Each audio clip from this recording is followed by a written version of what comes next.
राधे राधे दोस्तों। पूजा वार्ष्णेय पारिवारिक कहानियों में आपका स्वागत है। हमारी आज की कहानी का शीर्षक है एहसान। नेहा की शादी को 7 महीने हो चुके थे। उसका ससुराल बहुत ही सुलझा हुआ और संस्कारी था। एक दिन अचानक तबीयत खराब होने पर डॉक्टर के पास गए तो पता चला कि खुशखबरी है। पूरे परिवार में खुशी की लहर दौड़ गई। इतने सालों बाद घर में कोई नन्हा मेहमान आने वाला था। जब नेहा की सास ने यह खबर अपनी बड़ी बेटी संध्या को सुनाई तो वह भागी भागी चली आई। आते ही उसने नेहा को गले से लगा लिया।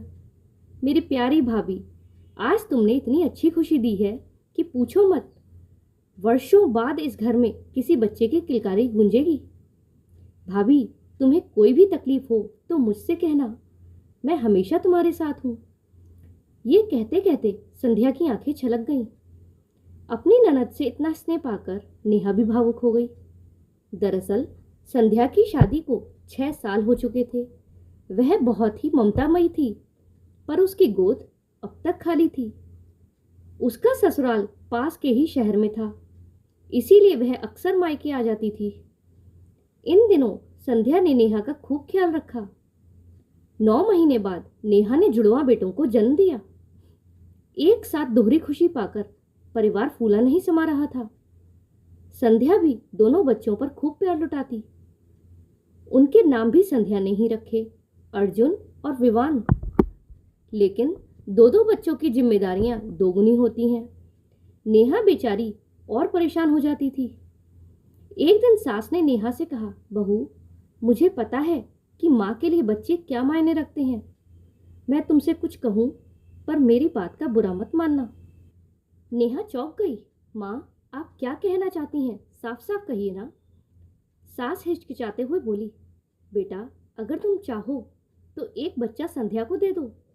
उसकी गोद भी भर जाएगी और दोनों बच्चे भी अच्छे से पल जाएंगे। नेहा अवाक रह गई। उसे कुछ भी समझ में नहीं आया। रात को उसने अपने पति अभिषेक से बात की। तब अभिषेक ने कहा, नेहा, बड़ी दीदी ने मुझे भी अपने बच्चे की तरह ही पाला है, लेकिन मैं तुम पर कोई दबाव नहीं डालना चाहता। ये फैसला सिर्फ तुम्हारा ही होगा, क्योंकि बच्चे पर सबसे बड़ा हक माँ का होता है। नेहा सारी रात सो नहीं पाई। उसके मन में बहुत उथल पुथल मच रही थी, लेकिन अंततः उसने एक फैसला कर ही लिया। सुबह सुबह ही उसने संध्या को फोन किया। दीदी, क्या आप यहाँ आ सकती हैं? संध्या उसकी बात सुनकर डर गई कि सुबह सुबह नेहा ने फोन क्यों किया है। उसने डरते हुए कहा, हाँ मैं आ जाऊंगी, पर क्या हुआ? दोनों बच्चे ठीक तो है ना? तब नेहा ने कहा, हाँ दीदी, सब ठीक है, बस आप आ जाइए। संध्या के आते ही नेहा ने विवान को उसकी गोद में डालते हुए कहा, दीदी, आज से ये आपका बेटा है। संध्या को अपनी आंखों पर विश्वास नहीं हुआ। वो एकटक नेहा को देखे जा रही थी। उसे लग ही नहीं रहा था कि नेहा ऐसा भी कर सकती है। लेकिन जब नेहा ने विश्वास के साथ उसका हाथ अपने हाथों में लिया और कहा, सच में दीदी, आज से ये आपका बेटा है, तो उसकी आंखों से आंसुओं की धारा बह निकली। वह नेहा से लिपट गई। भाभी, आज तुमने एक बांझ को माँ बना दिया। तुम्हारा यह एहसान मैं कभी नहीं भूलूंगी। नेहा ने भी मुस्कुराते हुए कहा, दीदी, शायद आपके लिए ही भगवान ने मुझे 2 बच्चे दिए हैं। आज से आप विवान की यशोदा माँ बनेंगी और मैं इसकी मामी। ये दृश्य देखकर सभी की आंखें नम हो गईं और उसके सास ससुर तो नेहा को ढेरों आशीर्वाद दे रहे थे और पति भी उसे गर्व की नजरों से देख रहे थे। सब कुछ हंसी खुशी चल रहा था, लेकिन इसी तरह 3 साल बीत गए और संध्या अक्सर विवान को लेकर मायके आती। लेकिन किस्मत को कुछ और ही मंजूर था। एक दिन अचानक अर्जुन की तबीयत बिगड़ गई। इलाज कराने पर भी कोई सुधार नहीं हुआ।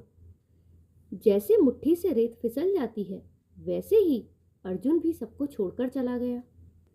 खुशियों से भरा घर मातम में बदल गया। नेहा की तो जैसे दुनिया ही उजड़ गई। इस दुख की घड़ी में संध्या अक्सर नेहा के पास आती, लेकिन अब वो विवान को अपने साथ नहीं लाती थी। लेकिन नेहा की निगाहें हर बार बस विवान को ही ढूंढती रहती। एक दिन उसने पूछ ही लिया, दीदी विवान नहीं आया आपके साथ? तब संध्या ने हकलाते हुए कहा, वो आज उसका ट्यूशन था ना, इसीलिए। लेकिन नेहा ने उन्हें देखते हुए कहा, लेकिन दीदी आज तो संडे है ना। ये सुनकर संध्या सकपका गई, जैसे उसकी चोरी पकड़ ली गई हो। तब नेहा ने बड़ी ही सरलता से कहा, दीदी आप बिल्कुल भी घबराइए मत। किस्मत ने मुझसे मेरा बच्चा छीन लिया है। इसका मतलब ये नहीं कि मैं एक और माँ से उसका बच्चा छीन लूंगी। मैं माँ ना सही, पर मामी बनकर तो विवान को कलेजे से लगा सकती हूँ ना। नेहा की बातें सुनकर संध्या फूट फूट कर रो पड़ी। मुझे माफ कर दो भाभी, मैं डर गई थी कि कहीं तुम विवान को वापस ना मांग लो, क्योंकि अब मैं उसके बिना एक पल भी नहीं जी सकती। नेहा ने प्यार से कहा, नहीं दीदी, विवान हमेशा आपका ही बेटा रहेगा। संध्या ने नेहा का हाथ पकड़कर कहा, सच भाभी, एक बात कहूँ, मैं उम्र में आपसे बड़ी तो हूँ, पर तुम्हारे जितना बड़ा दिल मेरे पास नहीं है। देखना, भगवान तुम्हें और खुशियाँ देंगे। तुम्हारी गोद जल्द ही फिर से भर जाएगी। ये एक यशोदा माँ की दुआ है। इन बातों से दोनों की आंखों से आंसू बह रहे थे और उन्हें देखकर घर के सभी लोग भावुक हो उठे। तो दोस्तों, आपको ये इमोशनल कहानी कैसी लगी, कमेंट में ज़रूर बताइएगा। अगर पसंद आई हो तो वीडियो को लाइक करें और चैनल पर नए हो तो चैनल को सब्सक्राइब करें।